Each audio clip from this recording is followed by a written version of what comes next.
If you have your scripture tonight, we're going to look at a story in the book of Genesis as we continue the series, Unusual. And no introduction tonight, which I love. We're just jumping right in. And we're jumping into Unusual at the story of Joseph. And if you don't know Joseph's story, you're going to really love this. But we're jumping in a little bit in the middle. And I just want to begin with a verse in chapter 39 of Genesis, beginning in verse 2. And I want you to see how cool this verse is, because you're probably going to want to make this your life verse. It says, "The Lord was with Joseph, and he prospered." Can we get anybody giving anything for that right there? The Lord was with Joseph, and he prospered. Isn't that what we've all been waiting for? I mean, you're like, finally, we got around to that. I've been waiting for that series at Passion City the whole time we've been coming. When are we going to get the Prosper series? You know, I want to know the Lord is with me. Hey, who wants to know that God is with you? Anybody want to know that, right?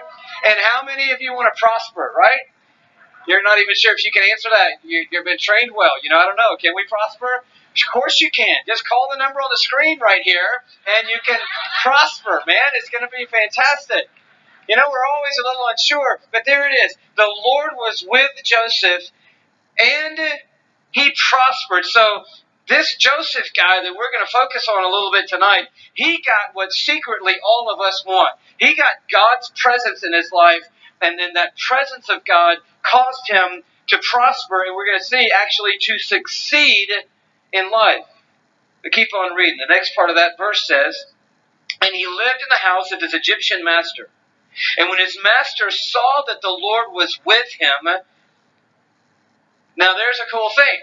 When the master saw that the Lord was with him and that the Lord gave him success in everything he did, then Joseph found favor, it says, in his eyes and became his attendant. So what's cool is Joseph has the Lord with him, but also people recognize that he has the Lord with him. That's the really cool part of having the Lord with you. If you think you have the Lord with you and you're still just telling everybody, hey, everybody, the Lord is with me, but they're not telling you that the Lord is with you, then the Lord might not be with you. If you're having to remind everybody every time, hey, everybody, no kidding, God's with me. And they're like, yeah, I don't know. We're not buying it. When God is with you, can I just give a little footnote for tonight? When God is with us, everybody knows God is with us.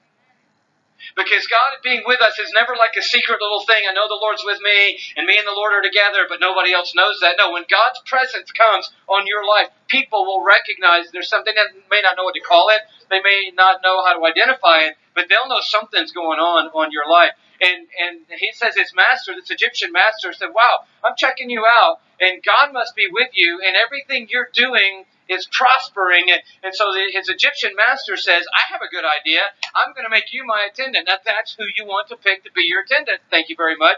It's the person who God is with and who's prospering. And so he says, I'm going to pull you in and make you my attendant. And that's what's happening in verse 4. Joseph found favor in his eyes and became his attendant. And so Potiphar, that's his master's name. I know it's kind of a weird name, but that's his master's name. I always go back to this. I grew up with Andy Stanley, in case you didn't know that. And his mom used to teach some of our lessons when we were like middle schoolers and high schoolers. And she was always using these wacky visual aids. And this one stuck. You know why we used the wacky visual aids, right? Because here I am still telling you about it. And she was telling us this story. And she had like one of those boiling pots from the house that you cook spaghetti in, the larger one, whatever you call that. And it had a lid on it. She just had it sitting on the table. And we were like, what's up with the pot, And she said, so the master's name was Potiphar. She took the lid off and pulled like a stuffed animal out of the thing, and then she put it back in. It was a pot of fur, and that's what she did.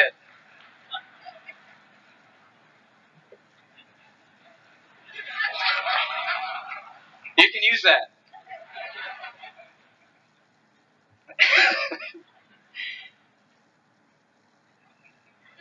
It's hard to say that name now. So Potiphar put Joseph, in charge of his household, and he entrusted to his care everything he owned.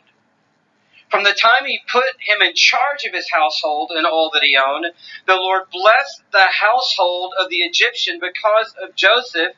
The blessing of the Lord was on everything Potiphar had, both in the house and in the field. So Potiphar, left in Joseph's care everything he had.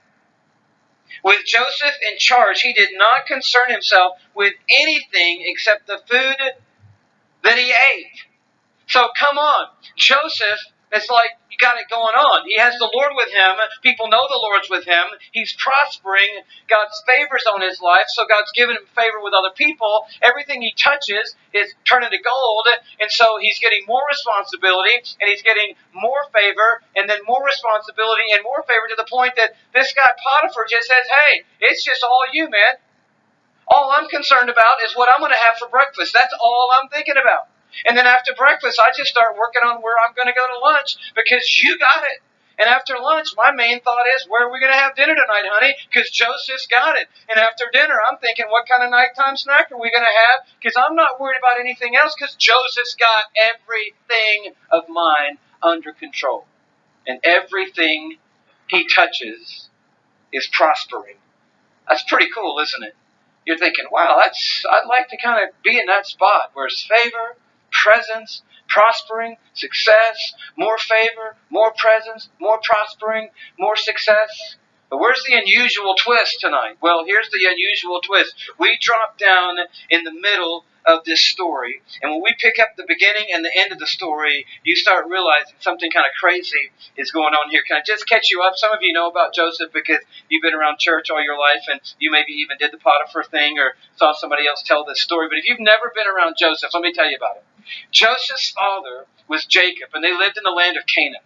Jacob is an all-star in the Old Testament because we always talk about the God of Abraham, the father of our faith, the God of Isaac, his son, and the God of Jacob, his son, Abraham, Isaac, and Jacob. These are the legends of faith in the Old Testament era. And Jacob was Joseph's dad. And Joseph had a lot of brothers, but he was the one that Scripture says was most loved by his father. In fact, his father made for him this really cool coat, this multicolored coat that was highly ornamented. Maybe you saw it in the Broadway musical, Joseph in the Technicolor Dreamcoat. If you saw that, he had this really beautiful coat his dad made for him. But here was the thing about Joseph. Even though he's really loved by his dad, apparently he'd gone out where his brothers were out with the flock on this one occasion and came back and kind of ratted his brothers out a little bit to his dad. I don't know what they were doing out there, but he kind of let his dad know about it. So they're a little bit upset about that already. And then Joseph has dreams. Check it out. First dream he has is that his brothers, all these older brothers, are going to bow down to him and worship him. Now, if you have a dream like that, just jumping in, he's 17 years old. If you have a dream like that as a teenager, you got all these older brothers. Here's the thing. Don't tell the older brothers the dream that you had, okay? And so then a little bit later, he has another dream, and in this dream, his parents even bow down to him. And so second rule, if you have a dream that your parents are going to bow down to you, don't tell your parents that you had that dream, okay? Just hang on to that dream. But he tells his parents. And now his dad, even though his dad loves him so much, his dad's frustrated with him at this point. And so things are getting a little tense at the house. But time goes by, and his dad sends him out to take care of his brothers who are out in the fields. And so he sends him off to a place called Shechem, where his brothers are.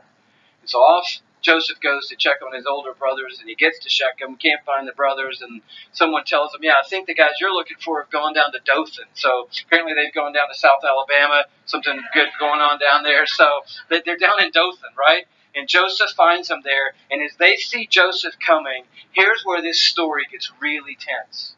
Apparently, in their family, the frustration level and the tension between Joseph being the most loved by the father, the favorite of the father, the one that got the multicolored coat, the one who they're figuring out is probably going to get everything at the end of the day, and the one who's kind of ratted them out to their dad, now they're seeing him coming. And what started out as just like brotherly frustration and jealousy and bitterness and anger is now kind of like burning into full rage. They actually have gone to the point where they are hating their own brother. Now, some of you are like, I know that's kind of crazy. And others of you are like, yeah, I know exactly what you're talking about. That happened in our family.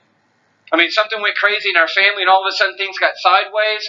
And I actually got to the point, some of us brothers and sisters in our own family got to the point where we literally couldn't stand each other, and it was more than just heated argument. I mean, there was some full-on rage going on. And that's what's happening. And they see him coming. The brothers are thinking, here's where it's escalated for them. They're thinking, we're going to take him out. We have an opportunity, and we're just going to take him out. We'll kill him, And then we'll tell Dad something happened to him, and Dad will never know the difference because, there's no closed-circuit cameras out here in Dothan, and so nobody's going to know the difference. And so they see him coming, and he gets there, and they're in a full rage by the time he shows up. They take him, and they strip his coat off of him, and they throw him in a pit. It's a well or a cistern that isn't operational anymore. It's a dry hole. And they throw him down in the pit, and their plan is, we're going to kill him. But one of the brothers intervenes, and one of the brothers says, hey, maybe we can find another way. And at the end of the day, here's what they do. They see these gypsies coming across the lands. And when the gypsies are coming, they think, hey, here's a better plan. Instead of killing him, which we're willing to do, let's sell him to the gypsies as a slave. And that way, we don't have to have on our conscience the rest of our lives that we killed him, and we get cash, so this is a good plan. So these gypsies come rolling up, and they say, hey, you guys interested in any slaves? We got a 17-year-old here who's in good shape and in good health. And the gypsies are like, yeah, we'll buy him. So they buy it. Their brother. And off he goes with the gypsies. And then they take his coat, they rip the coat, they put the blood of an animal on the coat, they take it back to the dad, they say, Dad, does this look like Joseph's coat? We found it on the side of the road, and we're not really sure. Maybe you can look at it and tell. And the dad looked at it, smelled the coat, held the coat dear, and when he did, the scripture says he just started to weep and mourn because the son that he loved so much had died. And he said he would never, ever in his life get over the mourning of the loss of this son. And the brother's like, we're so sorry. We're so sorry. We don't know what happened to him. Some animal tore him apart on the way, and we're really sorry to hear that, Dad, and we're sad too. But here they are looking over their dad's shoulder, kind of winking at each other like, he bought it. He bought the whole thing. He doesn't know what happened. This worked out perfect. And so here goes Joseph, 17 years old, off with these gypsies. And then if you look at the end of the chapter, look what happened. At the end of chapter 37. It says in verse 36, meanwhile, the Midianites, these guys that bought him, sold Joseph in Egypt to Potiphar, one of Pharaoh's officials, the captain of the guard. So here we now get into mid-story. And where before we were thinking, man, this is incredible. I mean, this guy's got the Lord with him.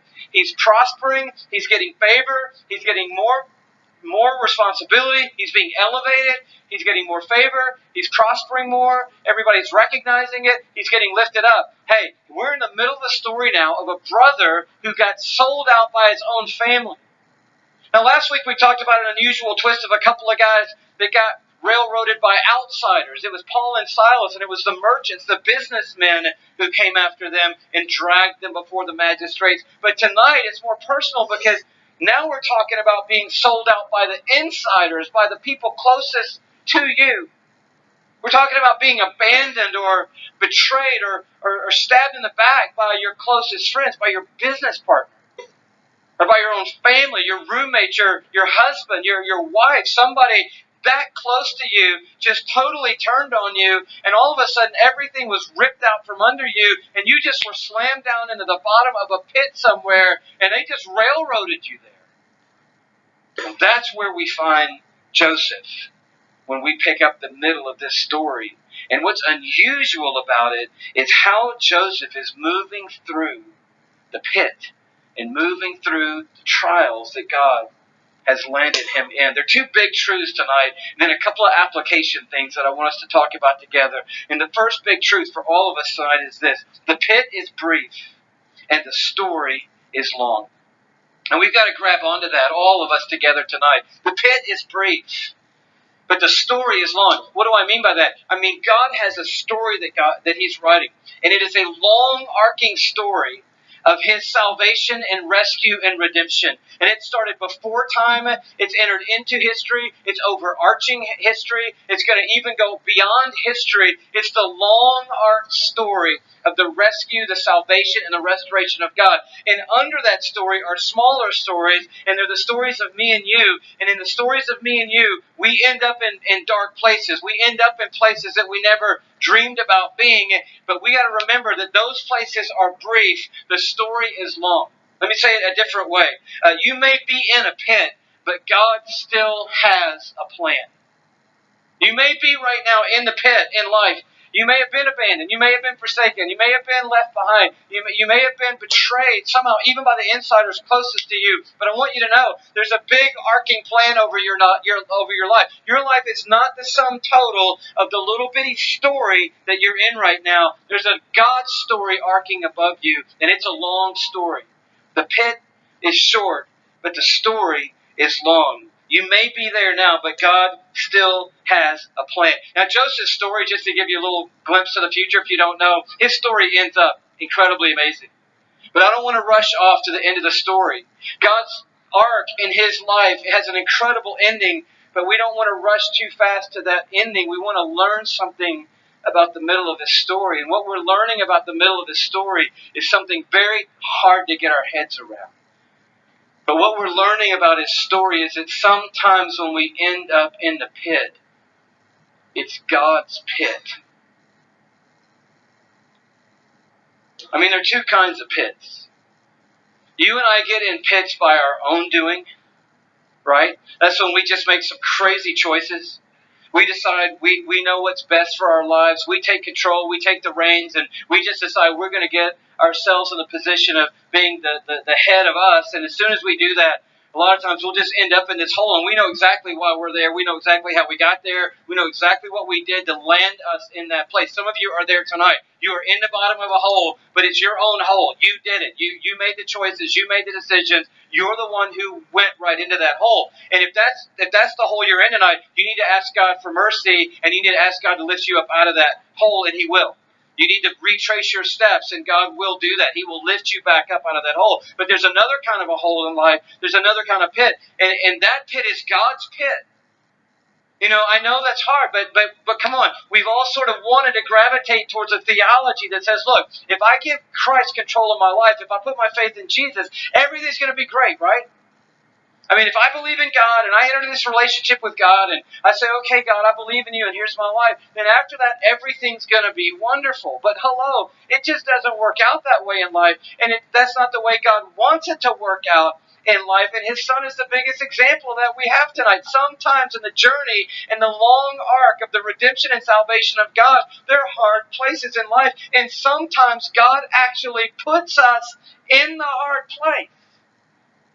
I mean, there's just a faint amen for that, and I get that. I really wouldn't be shouting a lot if I were sitting where you are either, but somehow we got to breathe that in tonight. And I know a lot inside of us says, I don't know, I don't want to breathe that in. But come on, Joseph's brothers didn't put him in the pit. You're like, well, you just said they did. Well, they did. But when we see the end of this story, next week, which I wish we could just stay all night and get to the end of it. Anybody want to stick around for a 10 o'clock showing? I'll give a preview to next week. But I mean, I wish when we get to the end of next week, you are going to be clapping for Joseph and shouting praise to God at the end of this story. You're going to be applauding Joseph at the end of this story and shouting praise to God and going, wow, if God could do in my life what He did in Joseph's life, that would be phenomenal. If God could use me the way He used him, that would be incredible. I want to tell you, I can't stand it. I'm going to have to go ahead and go to next week, okay? You are in this building right now because of Joseph.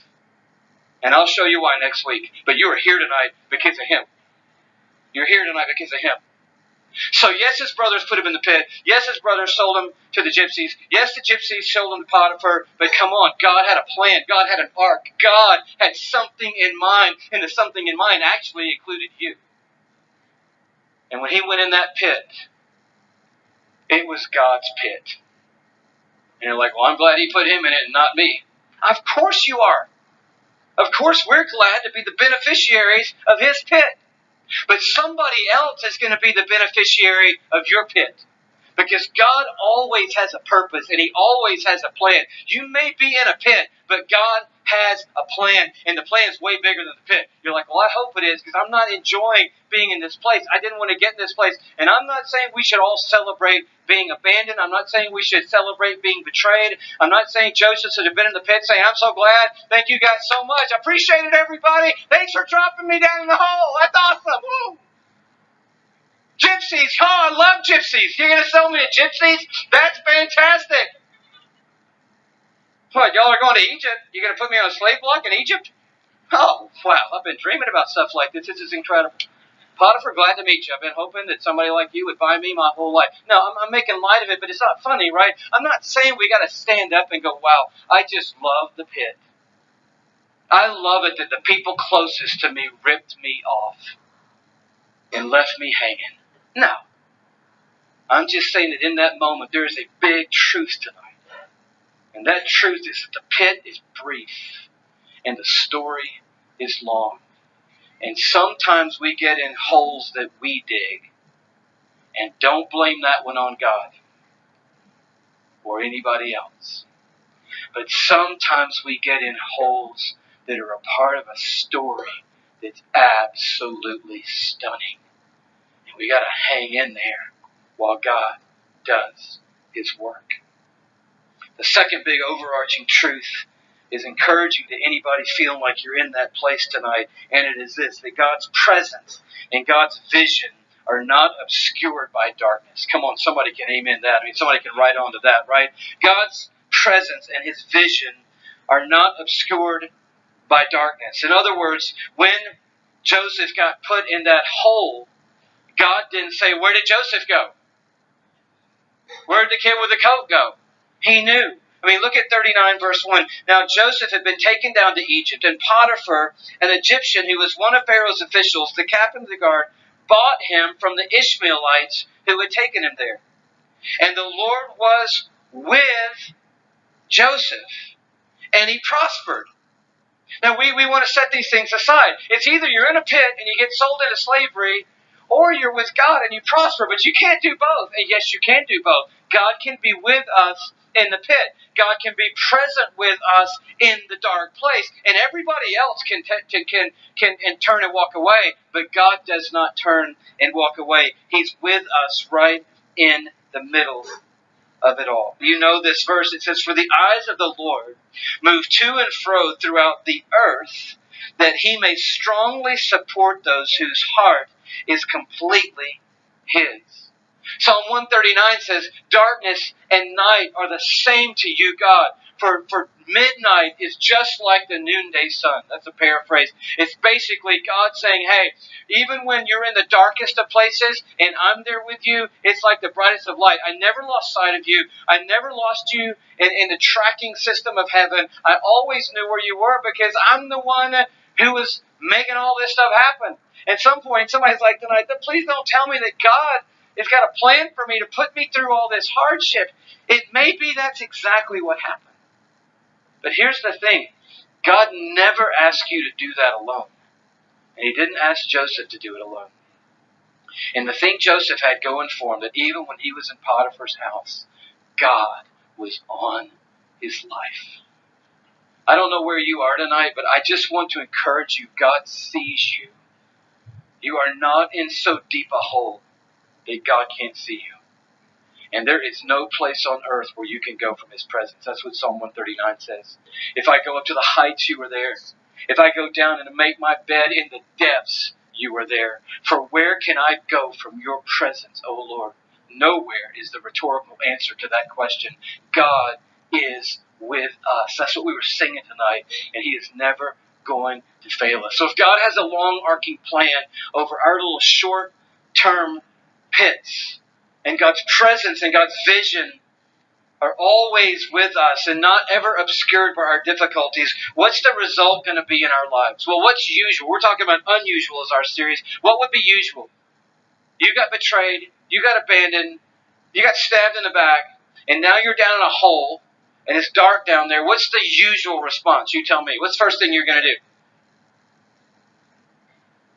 What's the first thing you're going to do? You're going to be angry? You're going to blame somebody? You're going to try to get out? I mean, I think the first thing you're going to do probably, I'm going to go with you. You're going to hate the people who put you in that hole, right? And you're going to get on a track where your anger for them is going to burn and burn and burn and burn exponentially until it burns you up. Some of you know what I'm talking about. You got stuck down in a hole. It was somebody else's doing. Worst part of it was insiders and not outsiders. And you got the short end of the deal. You got the raw end of the deal. And you started hating them. And first it was, I just hate you. And then it was, I really hate you. And then the hate just escalated to the point that it started actually, the heat of the hate started consuming you. And at some point it just literally burned you up. And you just incinerated out of the hate that you had for the people you put in that hole. That's a usual response. That's what usual people would do. You and I usually would do that. A second response is we want to get out. We start looking for ways out of this hole. How do you get out of this hole? And the third thing we would do is we would just cash in whatever it was of faith in God we had, right? I mean, when you get left behind and you get treated this way and you end up in a hole, you're going to say, look, God, thank you very much. If this is how this works, then I don't want any more of you and I don't need it any more of you. And we just cash in faith at that point. But Joseph did some really unusual things. And I just want us to kind of zero in on his life for a few minutes tonight and learn from him and be encouraged. Number one, when you're in a hole, you got to remember God's ark, and you got to remember that you are not forsaken. I think the first voice we're going to hear in the hole is, well, God, thank you very much for leaving me down here. My parents left me here. My business partner left me down here. My friends left me here. And my best friend left me here. Everybody just left me here. So thank you very much for that. And we start to carry around this identity that says, I'm forsaken. But I want you to know tonight that we are never forsaken. We sang those words, but I want you to know they're true. And I'll show you why they're true. Do you remember when Jesus was hanging on the cross for the sins of the world? When he was suffering for us on the cross just before he died? He made a couple of proclamations from the cross. Do you remember? The very last one, he said, Father, into your hands, what did he say? I commit my spirit. But before that, he shouted from the cross, and you remember what he shouted? Kind of his desperate cry. He said, Father, why have you forsaken me? And when he said that, it went on record. People heard it, and the gospel writers recorded it so that you and I could know what was going on in the heart of Jesus in that moment. If he hadn't said it out loud, we wouldn't have known what he was feeling in that moment, but he was amplifying a truth about the gospel. And that truth was this, that when Christ was hanging on the cross, there was hostility between him and his Father. Do you understand that? I mean, this wasn't some kind of little magical, going to just switch a few things around game with God. Jesus came to earth perfect, but Jesus took on our sin, the scripture says. He took on our shame, all the wrong of our lives, all the muck and stuff of our lives. He took it on his life. And so when he went to the cross, he was an innocent man. But once he took on the sin of the world, he became guilty of all of our sin. And when he did, he became sin. That's what 2 Corinthians says. He became sin. And when he did, there was hostility between him and his Father. And he felt something in his heart he had never felt before, ever, in eternity. And he felt the turning of a holy God away from the sinfulness of you and me. And he cried out, my God, why have you forsaken me? Why have you turned away from me? And we all know that 3 o'clock that day Jesus died. Before sundown, they buried him in a tomb. But then Scripture tells us what happened after that. Ephesians 4 says Jesus was ascended into heaven. But it says before he ascended into heaven, he descended into the lower regions of earth. In other words, he was forsaken. He was left out to dry, people, is what I'm telling you. He didn't have a backup plan. It wasn't like I'm dying for the sins of the world, but, I kind of know that, and it's going to be okay, and everything's going to work out. No, he was cut off, Isaiah. He was shut off from God. He was shut down from God. He literally died. Death died. And when he died, it says spiritually, not just physically, he went down into the lower parts of the earth. So now he's abandoned, now he's cut off, and now he's sinking down into the depths somewhere. Until the voice of his Father calls him and says, Son, by the power of God, come back from the dead.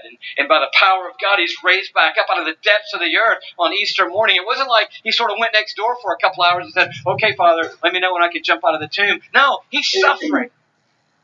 And he's separated until his Father speaks and says, come alive.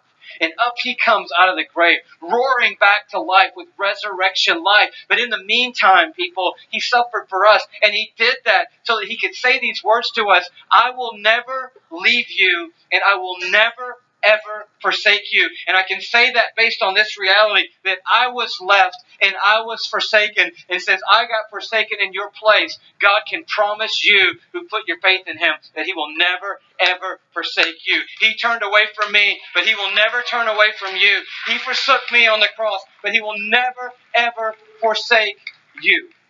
And you've got to have that cross in that pit with you. You've got to have the gospel in that pit with you. You've got to have truth in that pit with you, because the enemy's coming and going, well, so much for God, so much for the love of God. I guess you weren't one of the lucky ones. I guess he really never loved you after all. You're stuck down here and you are on your own. And you've got to have the gospel and say, I am not on my own. Christ was on his own, and he's the only person who's ever been on his own like that, and he was on his own in my place, so that when he came back from the dead, I came back from the dead. And guess what? I got a new name. I'm a son of God. I may be in a pit, but I'm a son of God. I may be in a pit, but I'm a daughter of God. I am connected to God. I'm related to God. I am not forsaken. There is a long arc of the redemption, salvation, rescue plan of God, and it is going on over my life right now. I don't know how. I can't figure it out, and I can't explain it, but I know it's true because the cross is down in this hole with me right now. The second thing you got to do down in that pit is you got to abide with him and honor him, Jesus. Because he's with you there, and he's God. Now, the last thing we're going to want to do when we get betrayed and abandoned and get dropped down in some dark hole is to worship God. But that's the right thing to do there, and I'll tell you simply why. Well, I don't like my circumstances. Look, worship isn't connected to our circumstances, right? Worship is connected to the worthiness of God. It is not subjective, it is objective, and he is the object, and he is God. And once you know that, you worship him. Now, if you got information versus revelation last week, if you missed it, you got to check it out. If you just got information like, I'm a card-carrying member, a lifelong member of XYZ church, that ain't going to work for you in the pit. If you got a little pamphlet that's your little 6 spiritual values that you've always kind of, held on to in life so that you could be successful in everything you do and go to heaven when you die, that ain't going to work for you in the pit. If you're Jesus, a Sunday school classroom guy, some storyteller, some history maker, some guy that you heard about and thought he was a really nice guy, that ain't going to work for you in the pit. In the pit, you have to have revelation. In the pit, you have to have had your eyes open. In the pit, there's got to be a moment where you move from information about Jesus to a revelation of Jesus, and you really came to believe that he was everything he said he is. And if he is everything he said he is, come on. I mean, we're living in American Christianity, so none of us really suffer much. None of us have really sacrificed all that much, and a lot of us don't really know what we would do if we fell down a dark hole and all we had in that hole with us was Jesus Christ, the Son of the living God. But I'll tell you the one thing we ought to do down in that hole, if all we had was the Son of the living God, is give him all the praise we've got, just as much as we did in this house tonight, because we come and sing all these things. You're everything to me. You're more beautiful than anything I've ever seen. You're the one who holds me. You're the one who fills me. You're the greatest thing in my life. You're the greatest thing in the universe. Well, come on. If any of that's true, what we're saying, any of that's true, what we're singing, then guess what? That same Jesus that we're singing about is in the hole with you. And no, you don't want to be in the hole, and I don't want to be in the hole. But if you're in the hole and Jesus is in the hole, and he is the Son of the living God, he's the most beautiful thing you've ever seen in life. He is the one that satisfies your soul when nothing else can satisfy your soul. He's the ruler of heaven and earth. And you're going to have a worship time down in the pit, because you're in there with Jesus Christ, and he's always worthy of worship when we see a revelation of him and who he is. The third thing that happens down in that pit that's unusual is that you honor others. I'm not saying necessarily you honor the people that put you in the pit. That is unusual and that is possible, but that's like an extra level and another message. I'm talking about you just honoring the people down in the pit with you. You don't stop honoring people just because you get in the pit. Because down in that pit, you know there are people down there with you. There are people you're interacting with down there that maybe you didn't even want to interact with, but they're down there. And at some point, we have this temptation to say, look, just cash it all in. Who cares? I'm just going to treat you the way they treated me. And then we start lashing out at everybody in life around us because we've been betrayed. So we're just going to give everybody as much grief as we can all around us. But if we know God is in the pit, and we know God sees in the pit, then that causes us to want to honor him and honor other people because he sees us. And we want to honor him by honoring them. This story is pretty crazy. Chapter 39, toward the end of verse 6, it says, so this is after Joseph's been put in charge of everything except what Potiphar eats.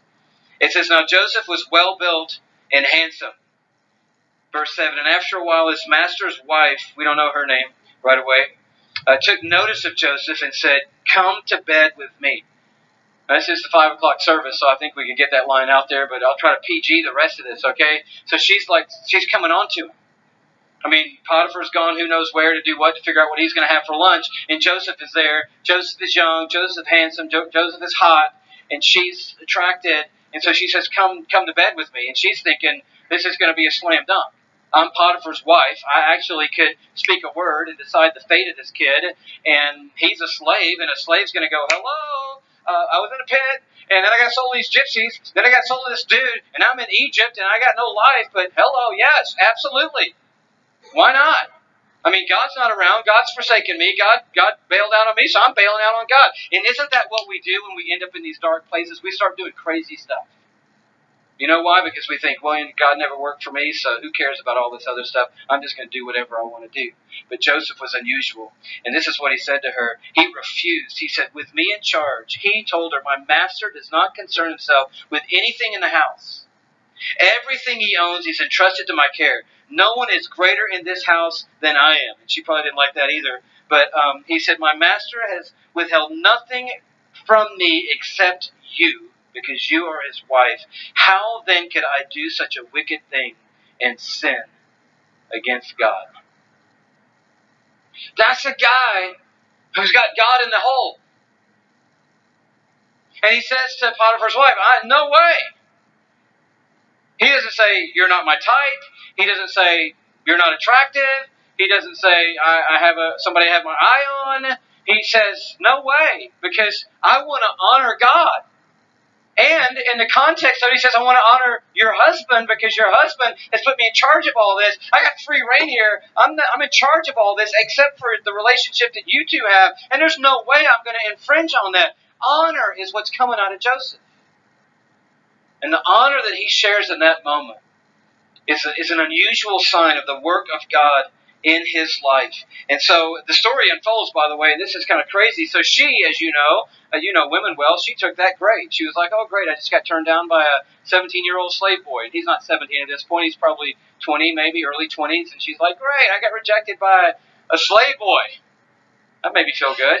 So she said, oh, thank you very much. I totally understand. That's a good position to have. I would have done that if I were you. No, she's embarrassed. She fully came on to the guy.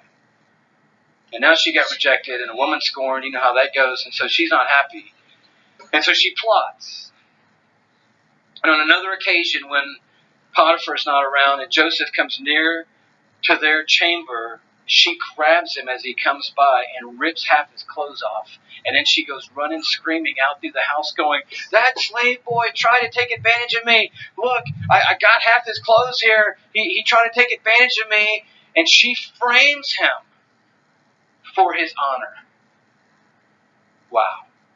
Put in a pit, sold to gypsies, sold to a dude, and now framed by the guy's wife. It's not going good for Joseph. And so the master comes home. Verse 19, when his master heard this story, he burned with anger. And he took him and put him in prison. Verse 20, the place where the king's prisoners were confined. But while Joseph was there in the prison, say it with me, the Lord was with him. You're like, this is crazy. This guy got thrown in a hole by his brothers. He got sold for cash. He got put on a slave block. He got bought by an Egyptian. And he got framed by that guy's wife. And then he got thrown in jail. And the Lord was with him. And not only was the Lord with him, he showed him kindness and granted him favor in the eyes of the prison warden. So the warden put Joseph in charge of all those held in the prison, and he was made responsible for all that was done there. The warden paid no attention to anything. Now he's just concerned about what he's having for breakfast, lunch, and dinner. He wasn't concerned about anything under Joseph's care because the Lord was with Joseph and gave him success in whatever he did. Now, come on. Do you think you could sell that book? Do you think you could sell that success book in the airport? You know, the little kiosk in the bookstore there where all the success books are? I guess all the people traveling every day need some more success. So they're all looking at those books when you're checking out how to do this and how to get this and 7 steps to this. Look, here's our success book. Are you ready? First thing you do is you have dreams about your brothers and your parents bowing down and worshiping you, and you tell them. Second thing you do is you get put in a pit. Third thing you do is, well, they didn't kill you, so that's good news, success. So you were successful there. You lived. The second thing you do is they sell you to gypsies. The third thing happens, the gypsies sell you to an Egyptian slave master. The fourth thing happens is you honor him, but then you get framed by his wife and you get thrown in jail. Come on, would you like to buy our book? This is fantastic. You can be successful in everything you do. Come on. John Maxwell couldn't sell that book. I mean, this book is not going to work. Right? But are you seeing how the kingdom of God is opposite and unusual? God is fully at work here. And He's fully pouring out favor. And He's fully pouring out success on Joseph's life in really difficult circumstances. Last part of the story for tonight. So he's down in jail. And Pharaoh, not Potiphar, but Pharaoh, he's got 2 servants and he gets frustrated with them and he throws them both in jail. One's a baker, one's a cupbearer. The baker's in charge of baking all the stuff. The cupbearer's in charge of being responsible for the cup that comes to the Pharaoh. And they both get thrown in jail. And so Joseph's in charge of them. So they both have dreams. And Joseph, because he gets dreams, right, he interprets their dreams. And he says to the baker, they're both like, can you tell us our dreams? They're like, yeah, I can tell you your dreams. I got it. To the baker, he says, well, it's not going to be too good. In 3 days, you're going back up. But when you get back up, you're going to get your head cut off. And they're going to stick it out on a pole outside. And the birds are going to come and literally eat the flesh off your head. God bless you. And to the cupbearer, he said, and in 3 days you're going to go back up, but you're going to get pardoned, and you're going to be right back in the money, man. You're going to be right back as the cupbearer to Pharaoh. And they were like, oh my goodness, thank you for interpreting my dreams. I don't know why the baker said that. The baker should have been, no, wait, man, I'm staying down here. But they said, thank you for interpreting our dreams. And Joseph, the only thing Joseph asked him, he said, hey, by the way, I'm not asking for a lot. But when you get back up there to the cupbearer and you get put back into that place and you're right next to Pharaoh and you kind of got favor again, could you just remember me? Could you just remember me? Like maybe there's a place in the serving team that I could get. Maybe I could be the associate cupbearer, or I could be the junior cupbearer, or the cupbearer's assistant, or the assistant cupbearer's assistant. I'll take any job. Just get me back up there if you can. Can you just remember me when you get up there? The cupbearer's like, oh, you better bet I'm going to remember you. Can you remember how they were fists, bumping and chest bumping and all that right there? Bro, I'm remembering you, bro. You telling me my dream. I'm going back up. Totally. When I get back up, I'm going to remember you, man. Absolutely. You and me, man, we are going back up together. And then it says the cupbearer, check, I love this. What a difficult verse. The end of chapter 40, verse 23. So all that happened just like Joseph said. The Pharaoh had a birthday. He had a big feast. He lifted the people up. The baker, he got done away with. The cupbearer got restored. Verse 23. And the chief cupbearer, however, did not remember Joseph. He forgot him. Dude cannot catch a break.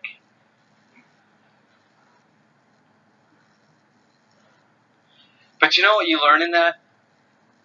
You learn in that Joseph had gifts from God. And one of his gifts was dream interpreting. And he was willing to use that gift for the benefit of others even when he was in the pit. See, when we get put in the pit, we shut down on others. And we shut down on exercising our gifts. But unusual is God's given you gifts. Some of your gifts are teaching gifts. Some of your gifts are hospitality gifts. Some of your gifts are generosity gifts. Some of your gifts are mercy gifts. Some of your gifts are leadership gifts. And you're down in a hole and you're like, I'm not exercising any gifts down here. I'm not thinking about anybody else. But Joseph is down in the hole exercising the gifts that God's given him for the benefit of other people. The cupbearer is back up in the graces, and Joseph was a part of that whole story. He was exercising his gifts on behalf of other people, even though he'd been abandoned, shut down, betrayed, put down in a hole in the ground. And that's a beautiful thing. That shows a picture of somebody that knows God is with me even in this moment. And then the story turns. And this is going to kind of tip us toward where we're going next week. But just look at the very next verse. Chapter 41, verse 1. It says, and when 2 full years had passed, Pharaoh had a dream. So let's just do a little bit of math here, okay? 17 years old, All this stuff happens, and now I'm getting up to the deal where I tell the cupbearer the thing. The cupbearer goes back up, but he forgets me for 2 whole years. So we're not talking about overnight I got forgotten. For the weekend I got forgotten. I got left behind for a couple of days. For 2 years, Joseph is still in the jail when all the guy had to say was, hey, there's an amazing guy down there. We should bring him up and put him on the team. But for 2 years, he's stuck in nowhere. But after 2 years, Pharaoh had a dream. And no one could interpret the dream. And the cupbearer remembered. Oh, no. I forgot that guy. How do you forget that guy? He said, Pharaoh, there's a guy down in the jail, and remember the baker and me? When we went down there, we had dreams, and he told us our dreams, and they were right on, man. And I bet he could tell you your dream. And so they get Joseph up, they bring him to the Pharaoh. He tells the Pharaoh his dream. It's a part of this long arc of the redemptive story of God. And Pharaoh's blown away. And it says at the end of it, verse 39 of 41, then Pharaoh said to Joseph, since God has made all this known to you, there is no one so discerning and wise as you. You shall be in charge of my palace, and all my people are to submit to your orders. Now we're talking about Pharaoh here. Do you ever know Pharaoh? I'm talking about King Tut. We're talking about Pharaoh, the pyramids. We're talking about these guys were like gods on earth. And so here's Pharaoh up here, God on earth. And right down under him is Joseph, second in charge of it all. It's pretty crazy. And verse 46 tells us Joseph was 30 years old when he entered the service of Pharaoh, the king of Egypt. So, why do I want to remember God's ark? Why do I want to abide with him and honor him in the pit? Why do I want to honor other people in the pit? Because God sees. Why do I want to exercise my gifts in the pit?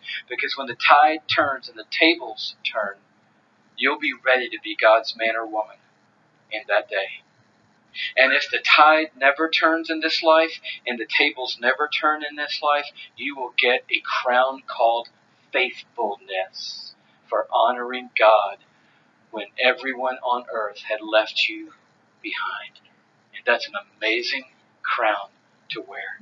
Now, I'm not saying, just so that we can be clear tonight, that you should just totally abandon justice.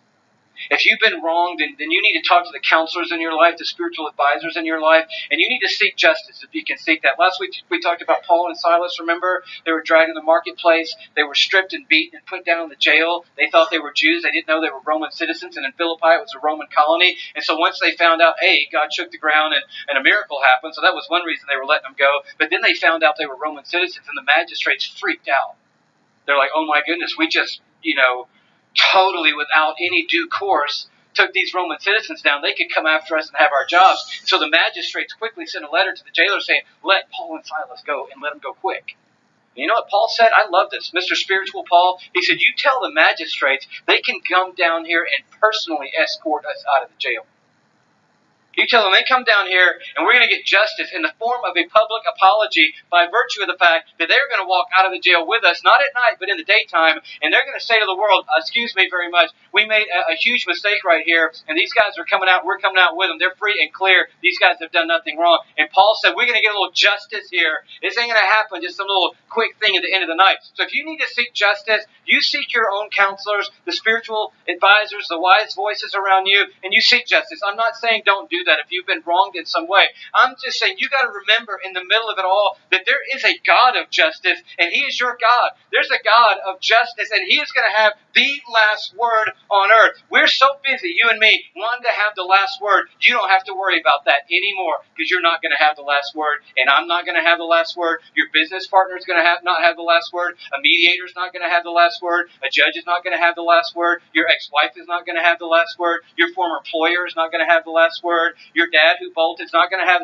the last word is going to be had by God himself. And when he has the last word, justice is going to be done. And nobody is getting away with anything in life. Nobody is getting away with anything. And in that moment, And I'm not saying you shouldn't seek justice now, and maybe justice will come now. The magistrates came down and escorted Paul and Silas out. They got a public apology. But at the end of the day, they also lost their lives for the faith. So, it kind of went both ways there. But at the end of the day, you might get justice on earth. But here's what you really want. What you really want is a crown called faithfulness that Jesus puts on your head at the end of the day, which is, look, you had everything stripped away from you. You had everything taken from you. You had everybody you trusted stab you right in the back, and you still honored me. You honored people. You used your gifts. You were faithful to that. You trusted my plan. You submitted to what was going on. And I want to tell you something. I want to put this crown on your head called faithfulness, and you are going to wear that crown in eternity that says, I was faithful to God. And there is no reward like that. Because all those other people that stole everything from you, they're going to have nothing. Nothing. What they thought they took for themselves is going to be incinerated in an instant, and they will have nothing. And you'll be looking at Jesus with a crown on your head called, I was faithful to my God, even in the pit, and with the gypsies, and with Potiphar, and in the prison, and then after with Pharaoh. Every step of the way, God was with me, and I was faithful. But I tell you what God's saying right now, over us and to us, is that nobody here is abandoned.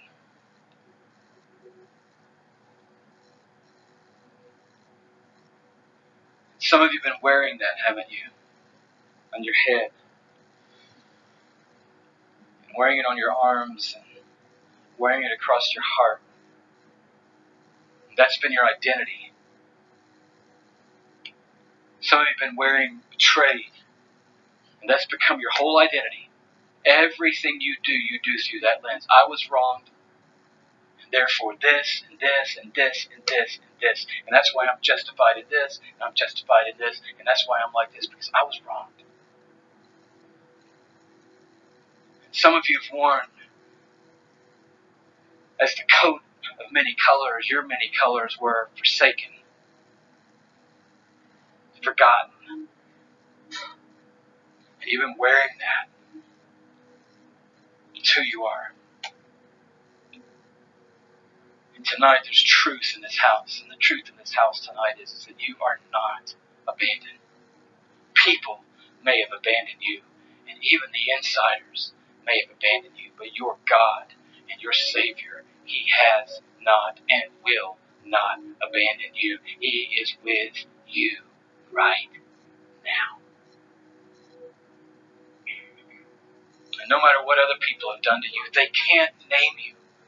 They can't label you. They can't ID you for life. Because you've already been bought with a price, and you belong to God, and you are in a long arcing story. And He's using you. And maybe it's dark right now, but God is with you. The cross tells you that. And it tells you that He loves you.